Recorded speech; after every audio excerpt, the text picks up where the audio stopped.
¿Qué tal amigos, amigas de Otra Mirada? Bienvenidos a una nueva edición de Mesa Política. En esta oportunidad vamos a conversar sobre un tema que sigue vigente y que tiene que ver con los cambios que se están produciendo todavía en el Ministerio del Interior y que de alguna manera están influyendo en lo que tiene que ver con las políticas de seguridad ciudadana. Los cambios en la Policía Nacional, los cambios en el Ministerio del Interior, cómo esto afecta la materia de políticas en seguridad ciudadana. Para hablar sobre ello estamos con Lucía Dagmer. Ella es académica de la Universidad de Santiago, en Chile, es especialista en materia de seguridad ciudadana, y con ella vamos a conversar precisamente sobre estos temas. Lucía, ¿qué tal? ¿Cómo está? Muy buenos días, bienvenida a Otra Mirada, ¿cómo le va? Hola, buenos días, ¿cómo te va? ¿Qué tal? Bien, empecemos analizando primero estos cambios que se están dando en el Ministerio del Interior, porque ha habido toda una polémica respecto a la figura primaria del ministro del Interior. La discusión entre si debe ser una persona civil, debe ser una persona vinculada a las fuerzas policiales, esta discusión que se ha venido dando desde que se recuperó, digamos, la democracia en el gobierno de transición de Valentín Paniagua, luego de las experiencias dadas en el fujimorismo. ¿Cuál debería ser un Sí, poco la figura de esta persona al frente del Ministerio del Interior? sí. A ver, yo creo que lo primero es reconocer para qué sirve el Ministerio del Interior, ¿cierto? Y el Ministerio del Interior es el encargado de dar las políticas de seguridad ciudadana que tienen que implementarse a lo largo y ancho del país. Entonces es un ministerio muy vinculado con los temas policiales y es un ministerio que lo que tiene dentro de su músculo principal es el gobierno de la policía.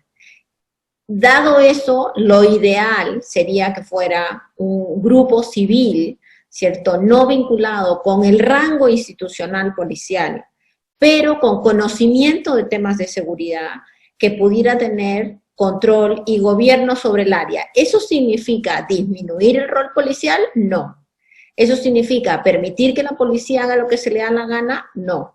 Eso significa tener un equipo de gente que pueda asegurarse que hay transparencia, que hay sistemas de información ciertos, que hay mecanismos de control de las acciones policiales, pero que también hay niveles de protección del trabajador funcionario policial, que a los funcionarios les llegan sus uniformes a tiempo, que realizan prácticas de tiro cuando tienen que realizarlas. Es un equipo que por un lado le da las decisiones políticas, ¿cierto? Y por otro le da el soporte administrativo profesional. Y eso es muy importante, porque en el Perú lo que ha habido durante muchos años es un ministerio bicéfalo, donde tú tienes al ministro con unos civiles y después tienes al jefe de la policía con la policía. Y los dos cabezas de este ministerio un poco son espejo uno del otro, con lo cual aumenta la burocracia, aumenta la desconfianza y sin duda un ministro civil o un ministro ex policía, sea como fuere, que dura 5 días o 2 meses o 4 meses, igual sirven de muy poco. Ahora, este choque entre lo civil y lo policial, ¿cree usted que de alguna manera es lo que ha podido generar esta crisis que hemos estado viviendo recientemente? Porque la situación del general Aliaga, por ejemplo, él ingresa con un discurso, ¿no es cierto? Pero cuando está dentro del ministerio, contradice definitivamente lo que el presidente había manifestado, ¿no es cierto? Y se pone a favor de estos generales que habían sido pasados al retiro, habla sobre las decisiones administrativas que se habían tomado, esto de poner gerentes civiles al frente de las cuestiones de las compras. Este discurso entre lo civil y lo policial es lo que ha generado de alguna forma esta crisis que ya tiene muchos años también al interior de Sí. este sector. No, a ver, este es el detonante final de la crisis, pero esta es una crisis que viene hirviendo hace muchos años, ¿cierto? No es por nada que en Perú los ministros del Interior duran muy poquito, y salvo el ministro Basombrío, que tuvo un periodo un poco más largo, pero igual es un periodo bastante mínimo dentro de lo que son las políticas de Estado. Los ministros cambian con mucha rapidez, y uno de los grandes desafíos que tiene el Perú en general y en el Ministerio del Interior en particular es que cuando cambia el ministro cambia toda la estructura. Así como cuando cambia el jefe de la policía, cambia muy sustantivamente la estructura de gobierno. Entonces no existe una memoria histórica sobre lo que se está haciendo, sobre lo que se hizo mal, sobre los acuerdos que se tomaron, sobre los acuerdos que no se tomaron y luego sobre lo que se hizo bien. Entonces estamos permanentemente partiendo. Que existen espacios de poder discrecional, sin duda, porque si no uno no se imaginaría cómo ha funcionado el ministerio con tan poca capacidad política de gobierno. Que uno podría tener una conversación seria y sostenida con el mando policial para avanzar en una reforma. Yo creo que sí, la policía merece un mejor trato, pero la policía también tiene que reconocer que es parte del Estado de Derecho, que en ese marco de Estado de Derecho tiene que tener mayor transparencia, tiene que tener mayores controles, y sin duda no puede hacer valer su peso político en este tipo de eventos, no muy por el contrario, allanarse al poder político y fortalecer su autonomía profesional.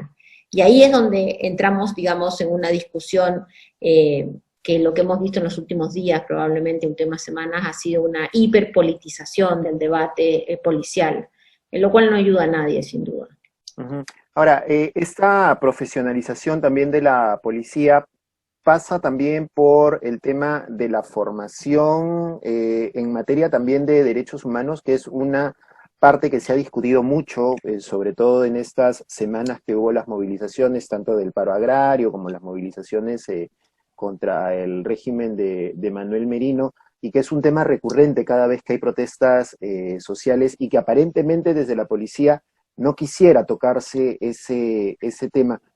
¿Por qué hay aparentemente ese problema o en todo caso esa debilidad de tratar de tocar ese tema de la profesionalización en materia de derechos humanos y se ve como un talón de Aquiles muchas veces ese aspecto? No ha habido voluntad política para meterse seriamente en estos temas. Hay acuerdos del gobierno, hay definiciones del Congreso, por ejemplo, de construir mejores escuelas que tengan un sistema de formación policial más moderno, que les permita tener entrenamientos y reentrenamientos a lo largo de su carrera policial, que les permita no tener un curso de derechos humanos, sino transversalizar el concepto de derechos humanos. Los derechos humanos tienen que estar presentes desde el curso básico de derecho hasta los cursos de despliegue en el territorio. Pero eso no ha sucedido. Seguimos teniendo además en Perú, cuando uno revisa la formación policial, escuelas de formación policial verdaderamente de quinto mundo en algunas partes del país, donde los funcionarios policiales aprenden con profesores muy mal pagados, que en muchos casos son exfuncionarios. Entonces, no ha habido la necesaria voluntad política a lo largo del tiempo, probablemente por esta permanente rotación, ¿cierto? Que haga de la formación policial un punto central. Y lo otro, que también creo que tú bien relevas, es que se pone énfasis en la respuesta policial en las situaciones de orden público o las situaciones de desorden. Efectivamente necesitamos que no haya impunidad en casos de violencia policial. ¿Eso por qué? Porque hay tres aprendizajes claves. Uno, la policía es parte de la espiral de la violencia. Cuando uno tiene situaciones de violencia en la calle, la policía tiene que aprender a actuar de una forma distinta. Y esa forma distinta es no entrar con violencia, sino muy por el contrario. Y hay aprendizajes en Irlanda, en Inglaterra, de cómo hacer para esto que se llama el policiamiento de consentimiento, ¿cierto? Que son formas distintas de enfrentar las marchas, que además se van a multiplicar. Lo segundo es que la policía no puede hacer uso y abuso del uso de gas lacrimógeno, agua con químicos, perdigones, etc. Y lo tercero, que cuando estas dos cosas ocurren, cuando se convierten en parte de la espiral de la violencia, cuando usan las armas letales y no letales de forma discrecional, necesitamos justicia. Si no, esto es el incentivo correcto para los pocos policías que deciden usar la violencia para enfrentar a la gente, porque la gran mayoría de policías, Perú tiene cientos de miles de policías, la gran mayoría de los policías están trabajando en muchos casos con condiciones súper precarias, pero si por aquellos que cometen hechos de violencia no ocurre nada, no hay justicia, al final la crisis de legitimidad institucional es profunda y se va retroalimentando aquellos que tienen, digamos, mayores intereses o tienen menor consideración por el Estado de Derecho. Claro, porque también hay que ver el otro lado, ¿no? Policías que no están bien pagados, que tienen que cubrir muchas veces el tema de las municiones, de sus propios uniformes, ¿no? Que no hay este recambio precisamente porque desde la cúpula también la cuestión administrativa no se está manejando bien y esa ha sido una de las cosas que se está planteando también dentro de esta reforma, ¿no? Sí, o sea, cuando tú miras los presupuestos que se le han entregado a la policía, en todos los años hay presupuestos de compra de uniformes. De ahí a que no lleguen a la gente, ya me pregunto por qué, ¿cierto? Cuando uno va a las comisarías, nosotros hemos hecho estudios en las comisarías. Cuando uno va a las comisarías y el funcionario policial te dice que no le dieron computador, sino que está llevando su propio computador de su casa, con todos los problemas de seguridad que eso genera, porque en ese computador meten los datos personales, uno se pregunta qué extraño, porque plata para comprar computadores ha habido. Entonces, justamente, siempre necesitamos a alguien que vigile a los vigilantes, siempre. Y a nadie le viene mejor que a la policía, para no tener ninguna duda sobre su probidad y su manejo de los presupuestos, su manejo en la toma de decisiones.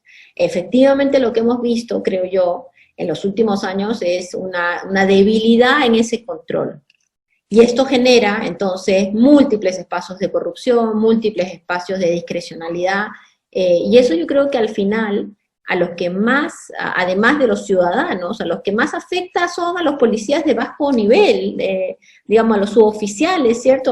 A los que están en las calles, que como tú bien dices, reciben un peor uniforme que aquel que está supuestamente siendo comprado, que lo reciben más tarde, que lo reciben una talla distinta, que están décadas, sino años, en espacios donde no hay desarrollo de carrera, donde se forman para ser investigadores, pero después los mandan a estar en tránsito, en cosas así. Entonces, hay una necesaria reforma institucional, y esa reforma no es puntual, sino que es estructural, y trae de la mano al Ministerio del Interior. O sea, acá no vamos a reformar solo la policía, se tiene que reformar el sistema en su conjunto, porque el problema no es solo la institución policial, sino aquellos que deberían de estar gobernándola.